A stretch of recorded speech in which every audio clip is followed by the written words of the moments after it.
నమస్కారం. నేను రమారావి. ఈ రోజుల్లో ఒక పెద్ద సమస్య ఉందండి.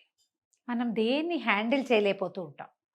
ఏదైనా చిన్న ప్రాబ్లమ్ రాంగానే మనకి గుండెలు దడదడలాడిపోతాయి, కాళ్ళు వణికిపోతాయి, నోరారిపోతుంది. ఏం మాట్లాడినా ఏడుపొచ్చేస్తూ ఉంటుంది. ఎక్కడికైనా పారిపోదామనిపిస్తుంది. ఏం చేయాలో తెలీదు. కోవిడ్ తర్వాత ఈ ప్రాబ్లమ్ బాగా ఎక్కువైందని వింటున్నాం. చాలామంది చెప్తున్నారు.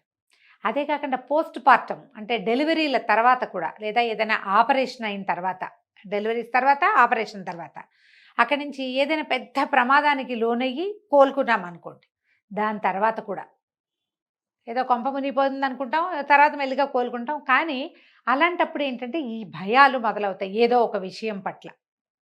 అదొకటి. అక్కడి నుంచి ఏ చిన్న ప్రాబ్లం వచ్చినా దాన్ని హ్యాండిల్ చేయలేము. ఏదొచ్చినా సరే టెన్షన్‌గా ఉంటుంది. తర్వాత ఏదో కోపపై పనిలో పడినా గూడా, ఆ జరిగిపోయిన విషయం మనల్ని కలత పెడుతూనే ఉంటుంది. ఇలాంటి స్ట్రెస్‌ని హ్యాండిల్ చేయలేకపోతున్నామా అనేది మొదట ఆలోచించండి.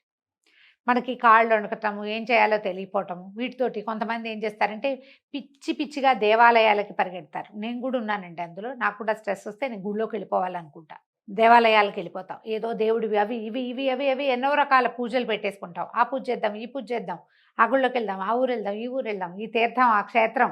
గురువుగారు చెప్పారు ఫలానా అరుణాచల్ ప్రదక్షిణ చేస్తే తీరిపోతుందని నెల నెల అరుణాచలం వెళ్ళిపోయే వాళ్ళు కూడా కనపడతారు మనకి. ఇవి కాకుండా ఇదొక సమస్య. దీంతో పాటు ఇంకా ఏం చేస్తామంటే ఈ స్ట్రెస్‌ని చిన్న ప్రాబ్లమ్‌ని హ్యాండిల్ చేయలేకపోవటంతో ఇంట్లో వాళ్ళతోటి పోట్లాటలు. అది భర్తతోటో, అత్తగారితోటో, పిల్లలతోటో ఎవరో ఒకళ్ళతోటి పోట్లాడేసేయటం, అరిచి కేకలు పెట్టటము, వస్తువులు పగలగొట్టేయటము, చేతిలోనో విసిరేయటం, స్ట్రెస్‌ని హ్యాండిల్ చేయలేక. ఎవరు చేస్తారండి అంటే బోలెంతమంది ఉన్నారండి చేసేవాళ్ళు. మనం చేయం అంతే. ఎవరో కొంతమంది ఉంటారు. స్ట్రెస్ హ్యాండిల్ చేయలేక ఈ పని చేస్తారు. ఇంకా కొంతమంది తెగ తినేస్తారు. స్ట్రెస్ ఈటింగ్ అంటున్నారు. ఈ మధ్య నా దగ్గర ఒక కేస్ కూడా వచ్చింది. స్ట్రెస్ తోటి విపరీతంగా నిద్రపోతారట ఆవిడ. పడుకునే ఉంటారట. నిద్ర పట్టకపోతే ఓ టాబ్లెట్ ఏదైనా వేసేసుకుంటున్నారు నిద్ర కోసం. అన్ని సమస్యలేనండి ఇవి. మనం సమస్య నుంచి పారిపోకూడదు. సాల్వ్ చేయలేని సమస్యలు ఉంటాయి, తప్పకుండా ఉన్నాయి. కొన్నుంటాయి, అన్నీ కాదు. కొన్నిటికి కాలమే సమాధానం చెప్తుంది. కొన్నిటిని మనమే సార్ట్అవుట్ చేయగలుగుతాం. కొన్నిటిని ఇతరుల సహాయంతోటి సార్ట్అవుట్ చేసుకుంటాం. ఎవరో ఒకళ్ళు దొరుకుతారండి. నమ్మకం మీద ఉండాలి. సాల్వ్ చేయలేని ఏ సమస్య లోకంలో లేదు. మన వాళ్ళు చెప్తారు శతకోటి దరిద్రాలకి అనంతకోటి ఉపాయాలని. ఏదో ఒక ఉపాయం దొరుకుతుంది. అంతవరకు మీరు నిద్దాగా దాని మీద ఉండాలిగా. దాని మీద నిలబడాలి. భయం లేకుండా మన జీవితంలో భయం ఉంటుంది ఎంతో కొంత. దాన్ని జయించి మనం తతిమా పని చేయాలి.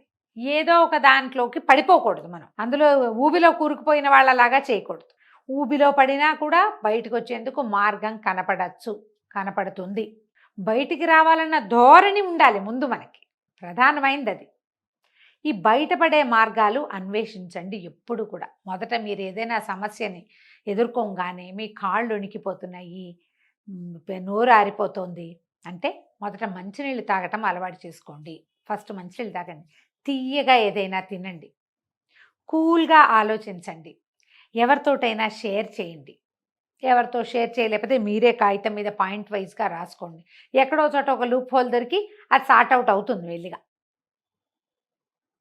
దేవుడి దగ్గర కూర్చుని ఓపెన్గా చెప్పుకోండి, నాకు ఈ పరిస్థితి ఉంది, నాకు ఇలా వచ్చింది అలా వచ్చింది అని. జనరల్గా మనకు వచ్చే ప్రాబ్లమ్స్ అన్నీ మన చుట్టూతో ఉన్న సమాజంతో ముడిపడి ఉంటాయండి. ఈ సమాజంలో మంచి ఉంటుంది, చెడు ఉంటుంది. వీటిని కూడా మనం హ్యాండిల్ చేయలేకపోతాం. ఇప్పుడు మనం ఏమీ చేయలేని దానికి వగచేం ప్రయోజనము? ఏదో కాస్త బాధపడతామనుకోండి, కానీ బాధపడుకుంటూ ఉంటూనేమో అలాగే ఉంటామంటే, జబ్బులు తెచ్చుకుంటామంటే ఎట్లా? దీనివల్ల ఏమవుతుందంటే ఇవాళ రేపు కౌన్సిలర్లకి, సైక్రియాటిస్టు, సైకాలజిస్టులకి పని పెరిగిపోయిందండి. వాళ్ళు కూడా ఒత్తిడిని హ్యాండిల్ చేయలేకపోతున్నారు. వాళ్ళ వల్ల కూడా కావటల్లా.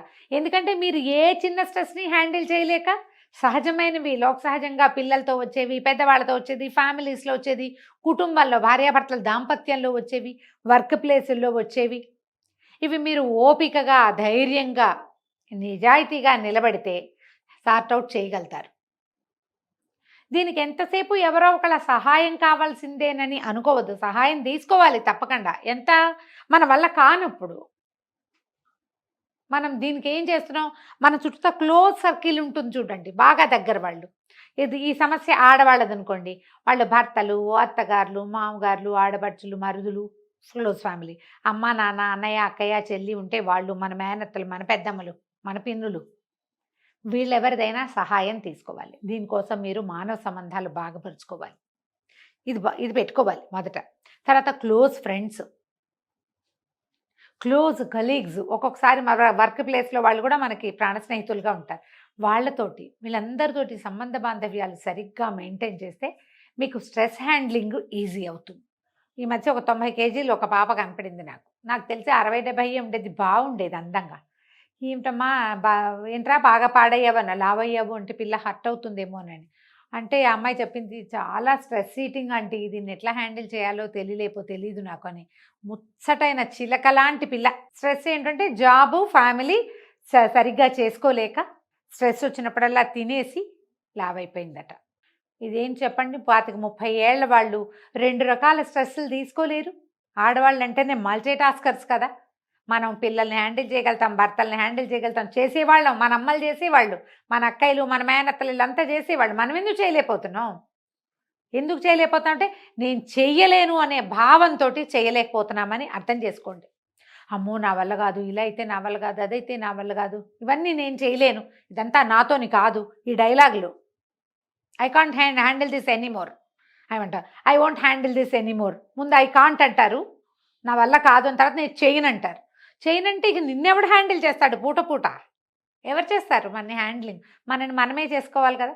దాంతోపాటుగా మనకి పిల్లలు ఉంటారు, మనకి ఫ్యామిలీ ఉంటుంది, మన ఉద్యోగంలో కొన్ని బాధ్యతలు ఉంటాయి, సమాజం పట్ల మనకి కొంత బాధ్యత ఉండాలి మనుషులంగా.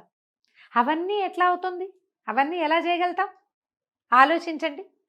ముందు మనని మనం హ్యాండిల్ చేసుకోవాలి. స్ట్రెస్ వచ్చినప్పుడు ఏదైనా చిన్నది రాగానే ఎవరికి చెప్పేద్దామా, ఎవరికి చెప్పేసుకుందామా అనుకోకండి. చచ్చిపోదామా, లేకపోతే అదొకటి ఉంది అన్నిటికీ.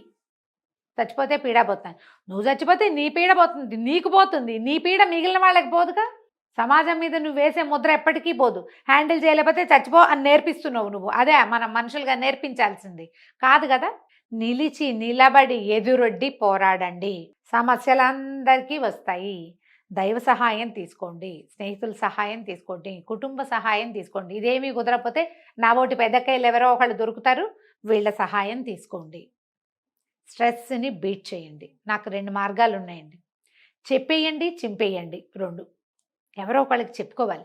3-4 చెప్పేస్తే తేలికైపోతుంది. తర్వాత అదే అవుతుంది, జరగాల్సిన వ్యవహారం మెల్లిగా ఎట్లా అవ్వాలంటే అట్లా అవుతుంది. ఇందులో డబ్బులు ముడిపడి ఉంటే పోతాయి. ఇవాళ పోయిన డబ్బులు రేపు రావు, అవే వస్తాయి, ఏం కాదు, ఇలాగని ధైర్యం చెప్పుకోండి. 2వది చింపేయండి. రాసి ఆ కాగితం చింపుతూ ఉండండి. దాన్ని ఎంత చిన్న ముక్క వీలైతే అంత చిన్న ముక్క చింపేసేయండి. చింపేశాక ప్రశాంతంగా ఉంటుందండి. సమస్య తీరదు, మీ బరువు తీరుతుంది. సమస్య దానంతటి సమయం తీసుకుని తీరుతుందండి. మనం చూడండి, ఒక అర గ్లాస్ అన్నం వండాలనుకోండి, ఎంతలోకి వండుతామండి? కుక్కర్లో పెడితే 2 విజిల్స్ రాగానే అయిపోయింది. నాలాగా ఇతడి గిన్నెలో పెట్టి కుక్కర్ మీద స్టవ్ మీద పెట్టామనుకో 10-12 నిమిషాల్లో 10 నిమిషాల్లో అవుతుంది. అదే మనం 5-6 గ్లాసులు ఇంత గిన్నె పెట్టామనుకోండి, రైస్ కుక్కర్ అయినా ఒక 30 గంట పడుతుందా? కుక్కర్లో అయినా ఉడకాలా? అదంతా వేడెక్కాలి కదా.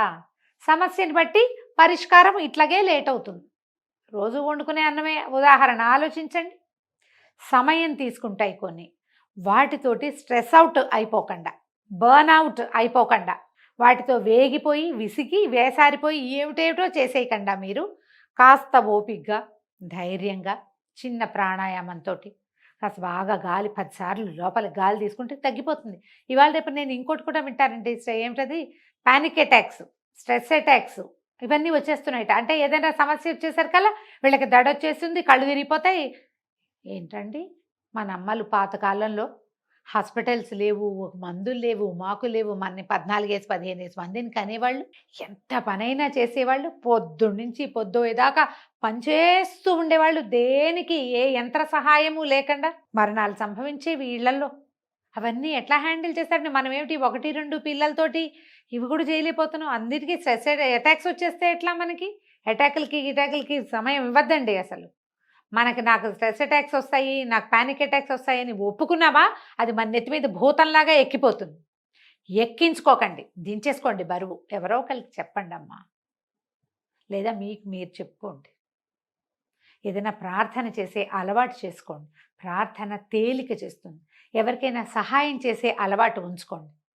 ప్రార్థన, సహాయాలు ఇవి 2 మిమ్మల్ని ఇలాంటి టైమ్స్‌లో అంటే ఈ స్ట్రెస్ వచ్చిన సమయంలో ఆదుకుంటాయి. ఆలోచించండి. స్ట్రెస్‌కి దొరికిపోకండి. ఆలోచిస్తారు కదా! నమస్కారం.